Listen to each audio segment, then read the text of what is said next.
पढ़ाई करते वक़्त कई समस्या आती है, जैसे कि तुरंत पढ़ाई में मन नहीं लगता, तुरंत समझना शुरू नहीं होता या कई बार 3, 4, 5 लाइन में लिखा हुआ सेंटेंस तुरंत समझ में नहीं आता है। कई बार चैप्टर की जो रचना है, वही समझ में नहीं आती, किस तरह से बना है चैप्टर ये प्रेज़ेंटेशन कैसा है, वो समझ में नहीं आता है। कई बार लगता है ये पढ़कर फ़ायदा क्या है? कई बार लगता है ये जो पढ़ रहा हूँ, इसका एग्ज़ाम में फ़ायदा क्या है? डे टू डे लाइफ़ में फ़ायदा क्या है? कई बार ऐसा लगता है कि मुझे तो इंटरेस्ट ही नहीं है, मेरा तो उतना आईक्यू ही नहीं है। ऐसी बहुत सारी समस्याएँ पढ़ते वक़्त आती है दोस्तों, इसका सॉल्यूशन क्या है?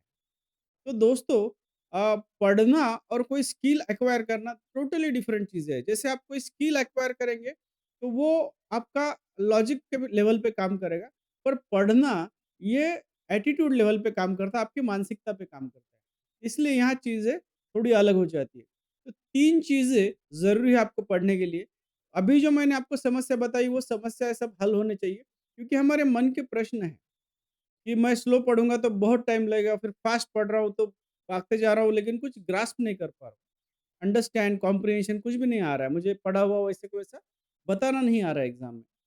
तो ऐसी कई दिक्कतें आएँगी। तो ये समस्या सॉल्व करने के लिए पहली चीज़ ये 9 प्रॉब्लम्स है, टोटल 9 प्रॉब्लम्स है दोस्तों। मैंने जो रिसर्च किया, तो वो सॉल्व हो जाने चाहिए।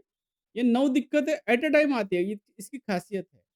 दूसरा है दोस्तों कि 9 दिक्कतें आपने सॉल्व कर ली, तो आपकी मेथोडोलॉजी जो आप प्रक्रिया कर फॉलो कर रहे हैं पढ़ने की, तो वो कैसी प्रक्रिया होती है? तो 2 स्टेप उसमें सबसे इम्पोर्टेंट होता है सिम्प्लीफाई करना, ठीक है?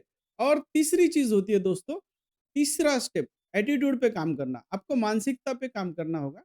5 कॉन्स्टिट्यूएंट होते हैं मानसिकता के, जैसे खेल-खेल में पढ़ाई करो, ऐसे इस तरह के कुछ सिंपल मतलब खेल-खेल में संपूर्ण अ, अ, संपूर्ण कहानी जैसा पढ़ाई करो। तो ऐसी कुछ चीज़ें होती हैं, ऐसी मानसिकता से आपको पढ़ना पड़ेगा। जैसे आप एक कहानी पढ़ रहे हैं, तो आपको इंटरेस्ट आएगा और ये 3 चीज़ें बहुत ही रेयर है दोस्तों, इसको बहुत टाइम लगेगा। या तो आप खुद उसको एकदम साइलेंस में उतर के माइंड के डीप लेवल्स पे उतर के निचली परतों पे उतर के आराम से उसको अपने खुद के प्रॉब्लम के पढ़ने के, तो वो सामने लाइए और एक-एक प्रॉब्लम सॉल्व करते जाइए तो कुछ हो सकता है दोस्तों। या नहीं तो मेरा self study learning method course है दोस्तों दिए वाला, तो उस पर जाके आप मराठी, हिंदी, इंग्लिश में ये कोर्सेज़ बाय कर सकते हैं और लर्न कर सकते हैं। उसके साथ डेली प्रैक्टिस करते जाइए, तो कुछ ही दिनों में 2 से 3 हफ्तों में आप पूरे तरह से ट्रांसफ़र हो जाओगे पढ़ने के लिए। तो इस तरह पढ़ाई किया जाता है, ना कि मोटिवेशनल वीडियो सुन